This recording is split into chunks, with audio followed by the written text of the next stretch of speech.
It was late evening when the sky turned a strange color. The sun had already gone down, and the streetlights flickered on one by one. The town was quiet, the kind of quiet that made your ears ring. People were inside their homes, eating dinner, watching TV, or getting ready for bed. But one man named Jay was still outside, walking home from his late shift at the auto repair shop. He was just a normal guy, quiet, kept to himself. Didn't like crowds, his life was simple. And that's how he liked it. But that night, everything changed. Jay heard a sound above him. Not like a plane, not like thunder. It was soft, but deep. Like something humming inside the sky, he looked up and saw a flash of blue light. Just for a second, then silence. He thought maybe it was lightning. But there were no clouds, just stars, blinking quietly above him. He kept walking, a little faster now, not scared, just uneasy. Then, from the corner of the street, he saw something move. It was quick, like a shadow. Then again. This time clearer, a person running. His heart jumped. A girl was running toward him, barefoot, breathing hard, clothes torn and dirty. She looked human. But something about her was different. Her eyes glowed faintly, like the sky had left its color inside them. Her skin had strange markings. Not tattoos, not scars, something else. She didn't stop until she reached him. Without saying a word, she hid behind him, grabbed the back of his jacket like a child hiding from a monster. Then she whispered, "Please, don't let them take me." Jay froze. "What? Who? Are you okay?" he asked, but she only shook her head and pointed to the sky. Just then, a dark shape passed over them, silent, fast, like a black bird made of metal. It had no lights, but Jay could feel it watching. He stepped forward, shielding the girl, as if his body could block whatever danger was out there. The strange flying thing passed without stopping. Disappearing over the rooftops, Jay turned to the girl. "Come on," he said, without thinking. He didn't know who she was, but he couldn't leave her like this. He took her to his small house, a few blocks away. He locked the door, pulled the curtains, and gave her water.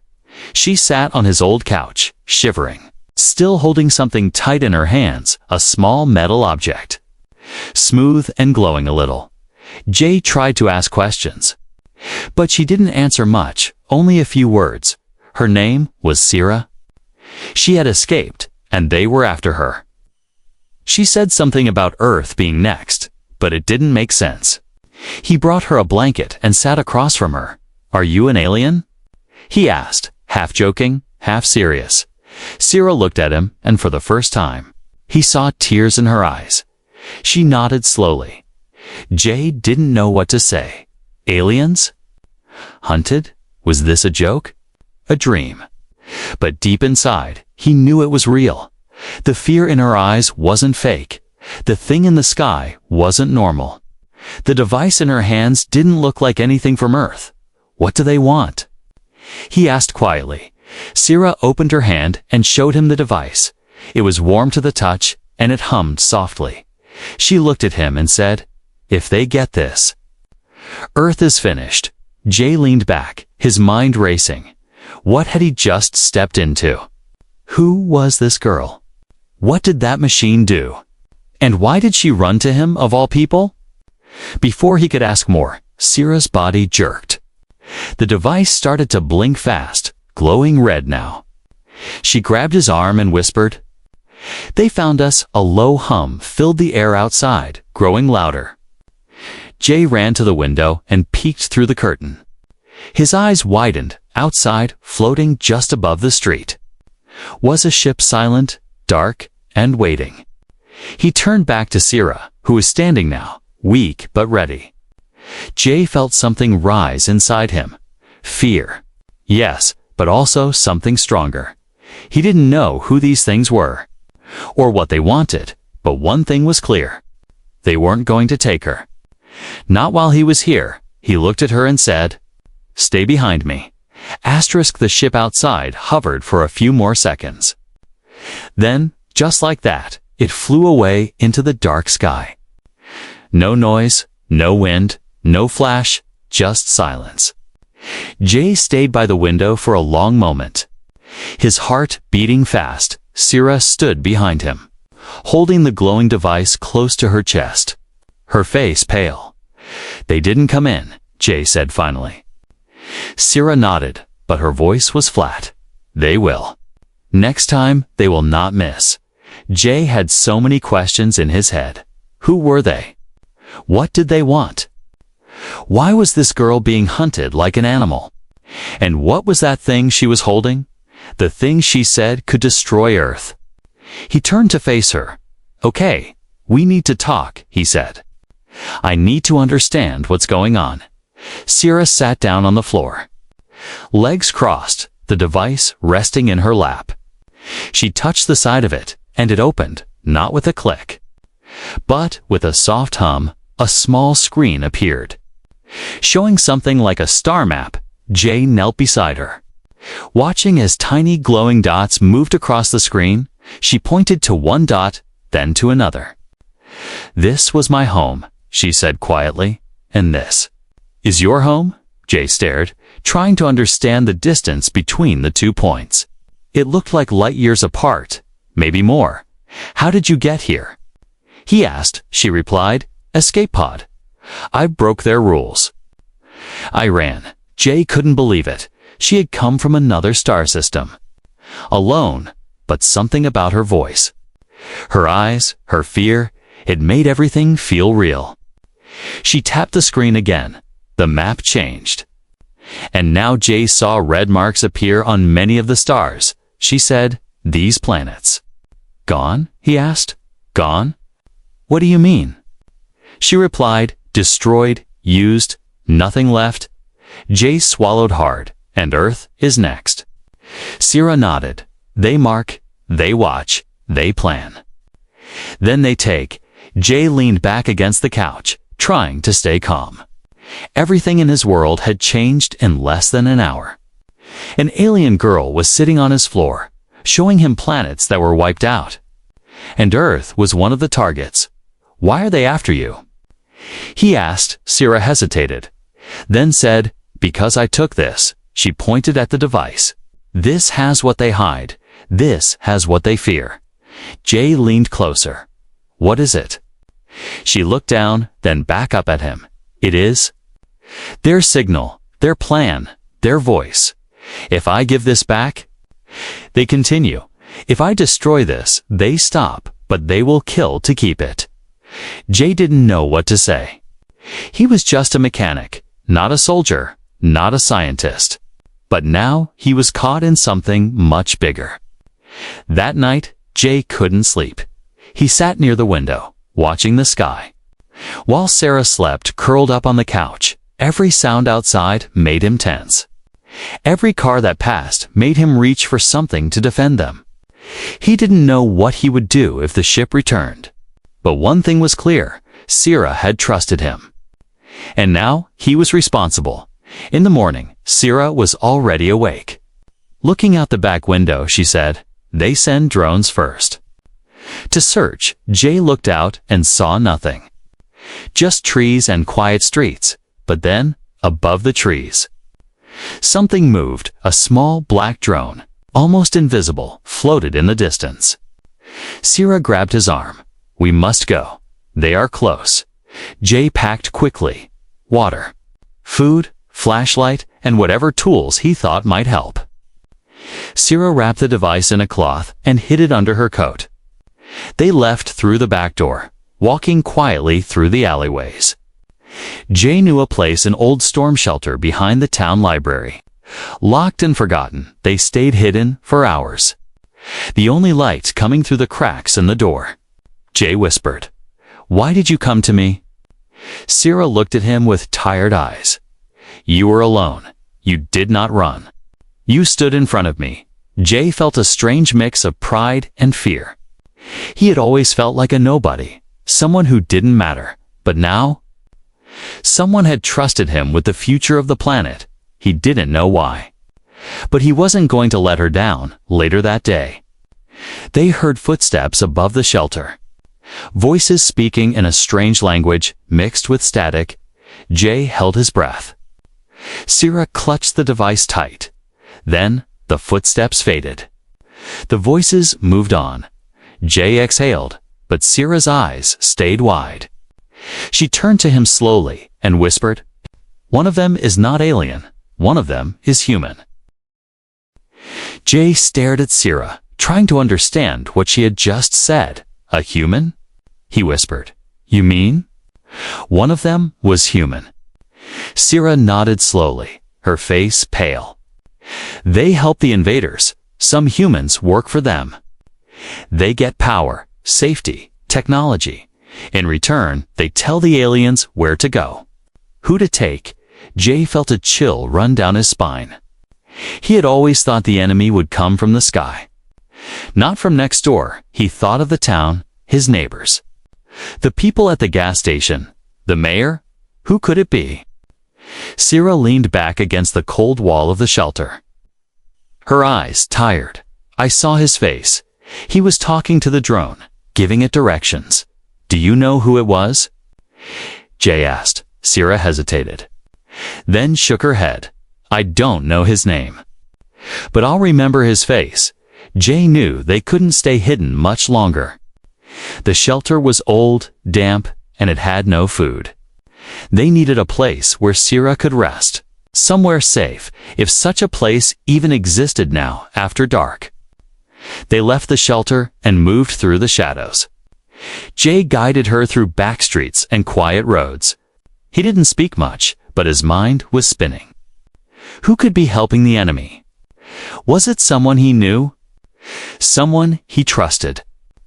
They reached Jay's uncle's old cabin. Deep in the woods outside town, the place hadn't been used in years. But it was still standing. No lights, no cameras. No neighbors, just trees and silence. Jay found the hidden key under a rock and opened the door. Dust filled the air, but it was dry. And the roof didn't leak. "This will work for now," he said. Sierra nodded and sat down on the old couch, holding the device in her lap. Jay made a small fire in the metal stove, warming up the room. They ate some of the canned food he had brought, beans and crackers. It wasn't much, but it was better than nothing. That night, Sierra finally told him more. "I wasn't born on your planet," she said softly. "But I wasn't fully born on mine either." Jay looked up. Confused. "I don't understand," he said. Sierra looked into the fire. "My mother was human, from Earth. My father was part of the Alliance, the group that tried to stop the invaders long ago." Jay's eyes widened. "You're half human." She nodded. "I was created to carry the code. A key that can shut down their systems. But they found out. They tried to erase me. I ran, I hid, and now I came here." Jay didn't know what to say. This girl was not only alien, she was part of something much bigger. And now, Earth's future was somehow inside her. The next morning, Jay walked into town to get supplies. He wore a hoodie, kept his head down, and acted normal, but something felt off. People were looking at him strangely, and then he saw someone watching from across the street, a man in a long coat. Standing too still, too quiet, Jay recognized the face. He was one of the town council members, Mr. Dorn. A man Jay had once fixed a car for, but now there was something cold in his eyes. Jay turned away and walked faster. Later that day, he told Sierra everything. She closed her eyes and said, "That's him. The one I saw with the drone." Jay clenched his fists. "Then they're already here, in this town, hiding, watching." Helping the enemy, Sierra stood slowly. Holding the device, "They know about me. They will come soon. We need to go to a place where they can't track us." Jay nodded. "I know a place. It's far, but no one goes there anymore." Before they left, Sierra handed him something. It was a small disc, smooth and cool, with a faint glow. "This will protect you," she said. "It hides your signal so they can't see you clearly." But only for a little while. Jay took the disc and put it in his pocket. Then they stepped out into the night, heading deeper into the forest. He didn't know exactly where they were going. He only knew one thing. He wasn't going to let anyone take her. And somewhere, in a dark room not far away, Mr. Dorn touched his wrist, activating a hidden device. "She's moving again," he said into the air. A cold voice replied through static. "Follow them. We need the code." J and Sierra moved through the forest under a moonless sky. The trees were tall and silent, and the wind made no sound. Sierra stayed close behind Jay, her hood up, her body tense. Every now and then she stopped, listening for something that Jay couldn't hear. She said nothing, but her eyes searched the darkness like a hunted animal. Jay led the way with a flashlight covered in cloth to keep the beam dim. His boots crunched softly on the ground as they walked deeper into the woods. They had been walking for hours, but he knew where they were going. There was a place few remembered, a place no one talked about anymore. Years ago, the government had built a small research base in the hills. Then, one day, it was shut down, wiped clean, and forgotten. Most people thought it was just a rumor, or maybe an old weather station. But Jay had seen it once as a kid. When his father worked for the army, his father had told him never to speak of it. Jay had obeyed until now, after a long climb. They reached the edge of a rocky cliff. There, hidden behind thick trees and broken fencing, was a steel door built into the side of the hill. The lock was old, but Jay still remembered how his father had opened it. He pulled back a loose stone and found a keypad covered in moss.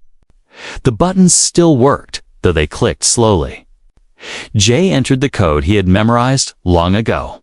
There was a pause, a beep, and the heavy door slid open with a groan. Cold air rushed out and dust swirled around their feet. They stepped inside, closing the door behind them. Inside, the base was dark and cold, filled with the smell of metal and mold. The lights didn't work. But Jay found an old control panel and flipped a few switches. One light flickered on, then another. Soon the hallway glowed with weak yellow light. Sierra looked around with wide eyes. "I remember this place," she said quietly. Jay turned to her, surprised. "You've been here before." She nodded, her voice shaky. "When I was small, before I escaped. They brought me here for testing, for training. Humans trained me here." Jay felt his chest tighten.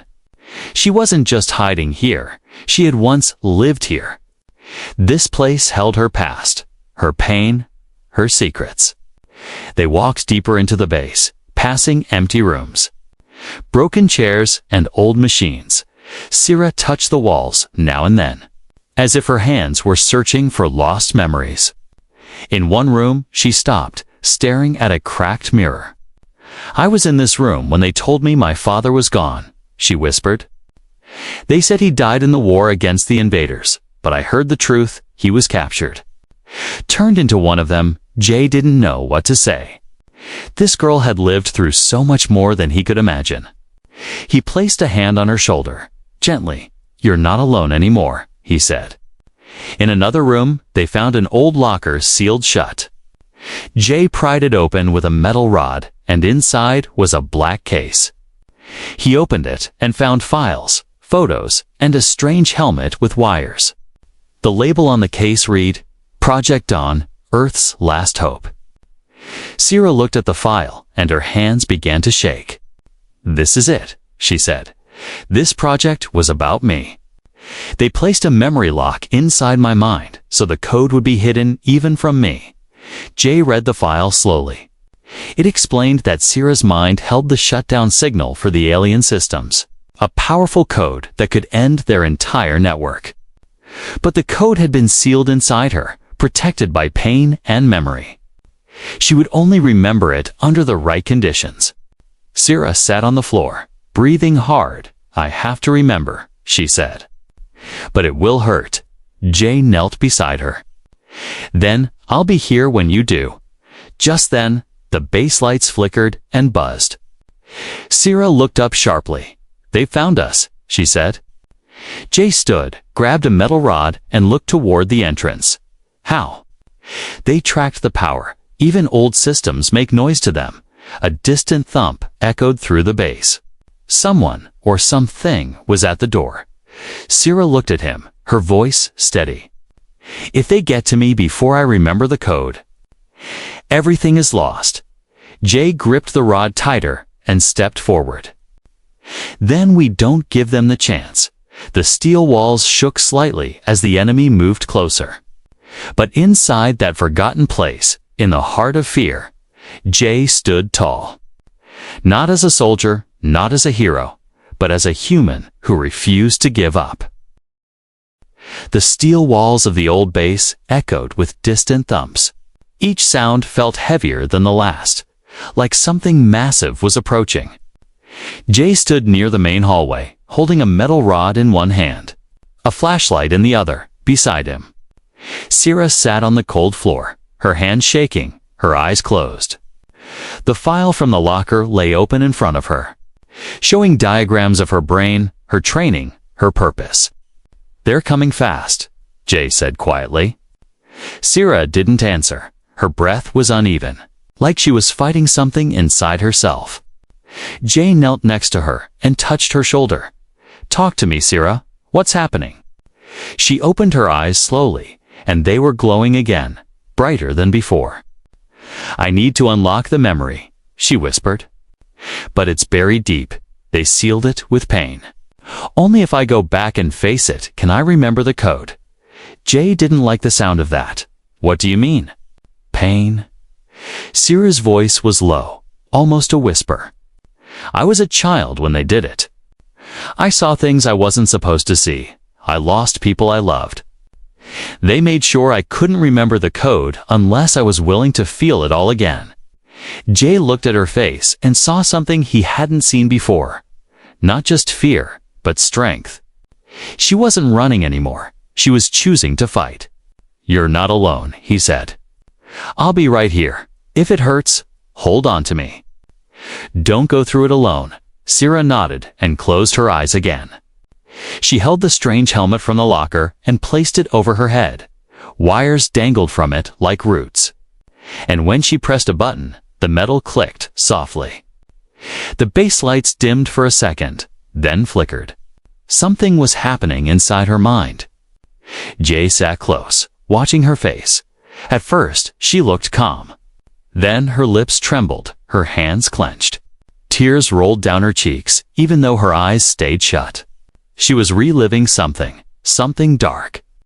She whispered names, places, words Jay didn't understand. Then she gasped and shouted, "No, don't take him." Jay reached for her hand, holding it tight. "It's not real," he whispered. "You're safe. You're not there anymore." But Sierra was lost in the memory. She shook her head, crying harder. "I saw them. My father, he was taken. They turned him into a weapon. He didn't even know me." Jay's heart ached. This girl had seen too much, felt too much. And now she was digging it all up to save a planet she barely knew. Suddenly, her body jerked, and the helmet lit up bright blue. A pulse of energy shot through the room, and the files around them blew into the air like feathers. Jay ducked, shielding her with his arms. Then, silence. Sierra opened her eyes slowly. Her voice was soft, like wind through trees. "I remember Jay helped her remove the helmet. You got the code?" She nodded. "It's inside me now. No more locks. But we don't have much time." Jay stood and listened. The thumps from the hallway were louder now, closer. He picked up the device she had carried since the beginning. "How does it work?" Sierra touched the center of the device, and a screen appeared. It must be uploaded into their central hive node. It's orbiting above Earth.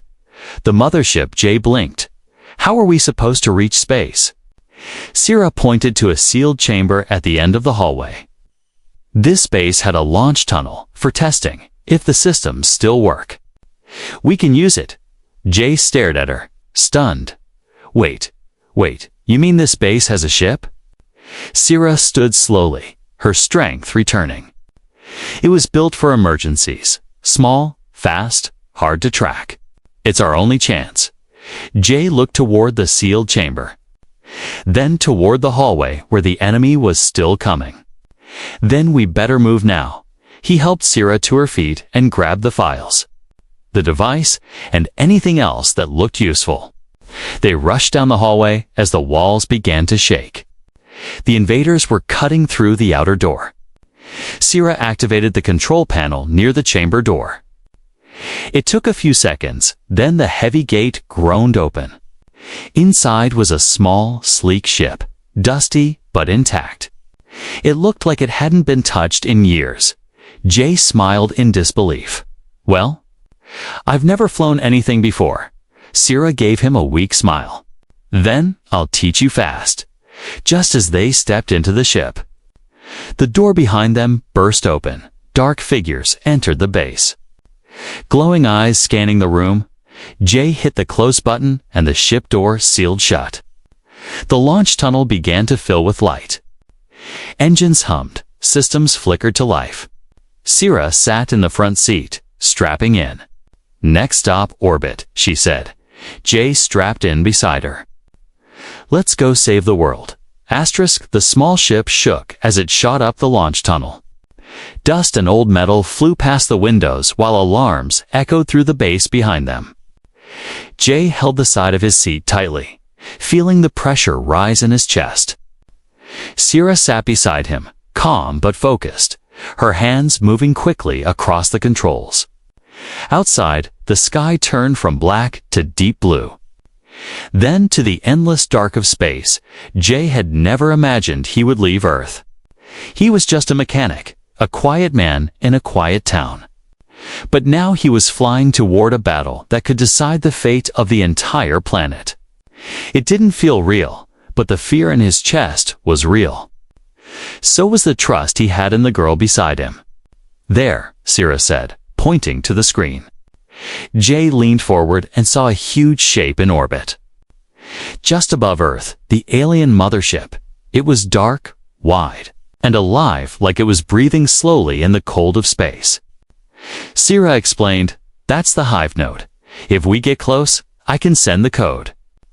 It will crash their network, stop the invasion. End everything." Jay nodded. "And what happens to you?" She looked away for a second, then whispered, "The code is tied to me, if I send it." "I won't survive." Jay's heart dropped. "No," he said. "We'll find another way. You don't have to die for this." Sierra looked at him, her eyes soft but firm. "There is no other way. I was made for this. I was trained for this, if I don't finish it. Earth will fall like the others." He wanted to argue, to beg her not to do it. But he saw it in her face. The decision had already been made. Still, he wasn't ready to give up on her. Not yet, as they approached the ship. Red lights flashed on the radar. Sierra shouted, "They see us.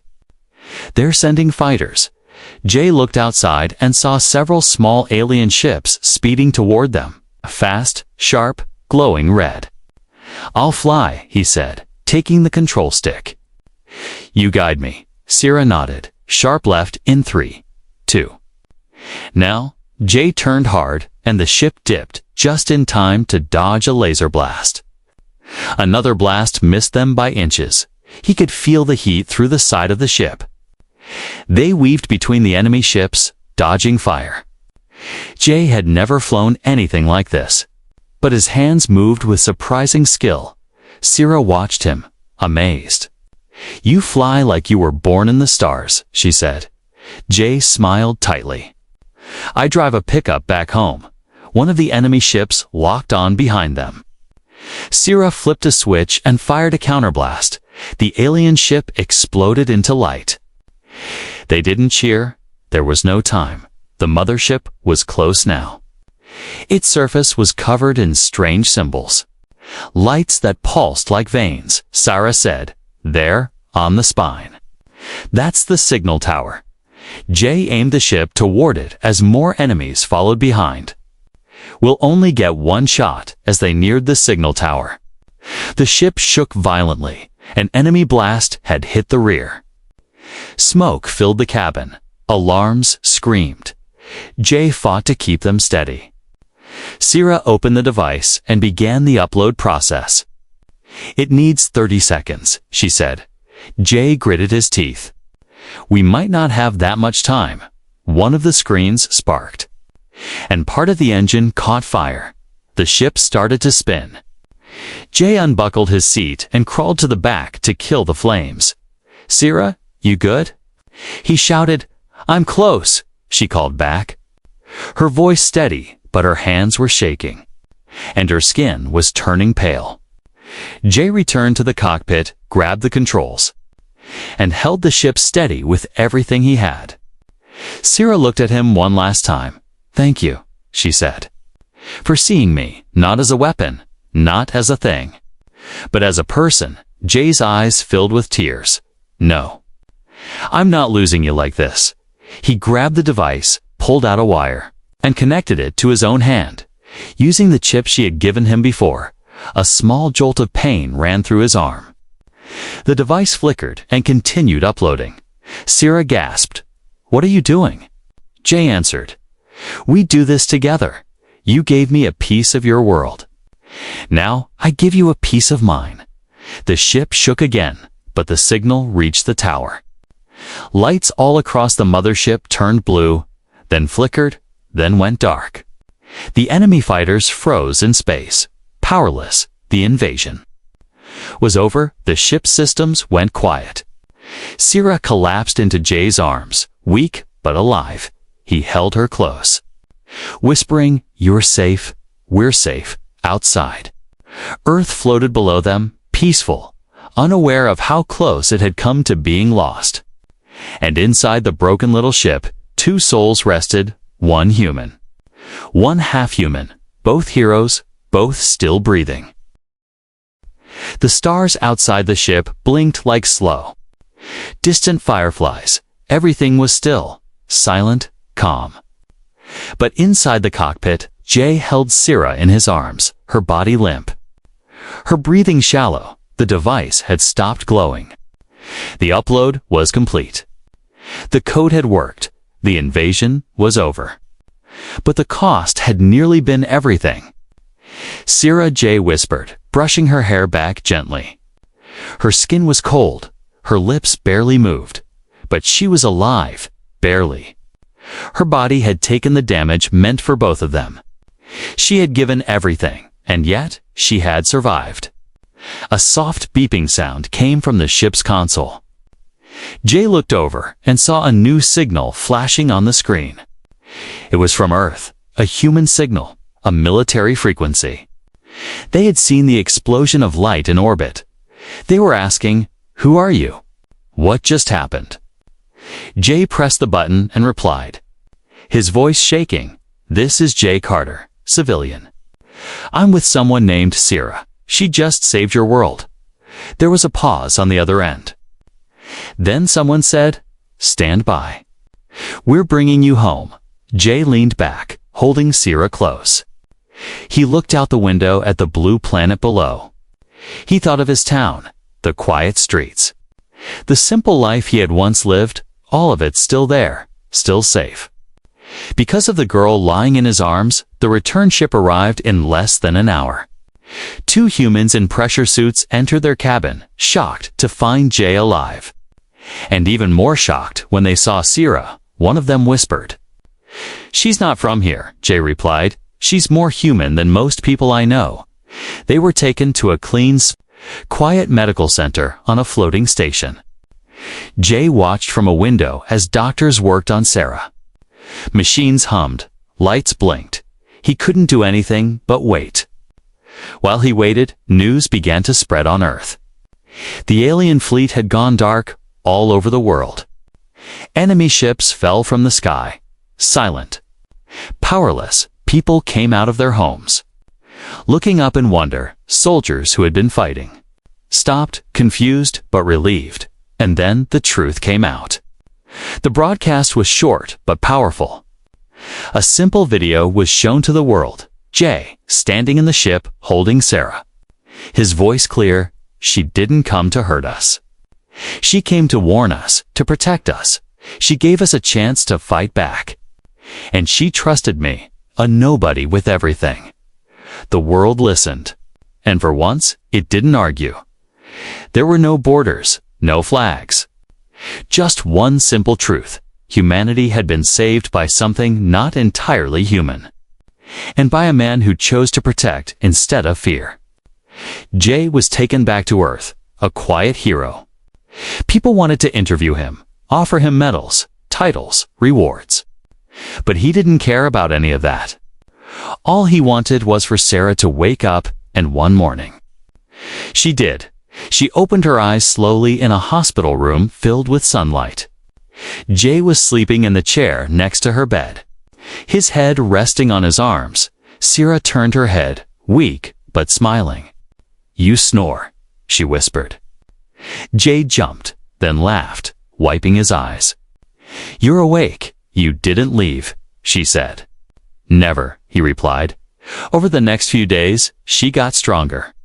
The world still had questions, but for now, it also had peace. A new alliance was formed, one that would not just protect Earth, but reach out across the stars.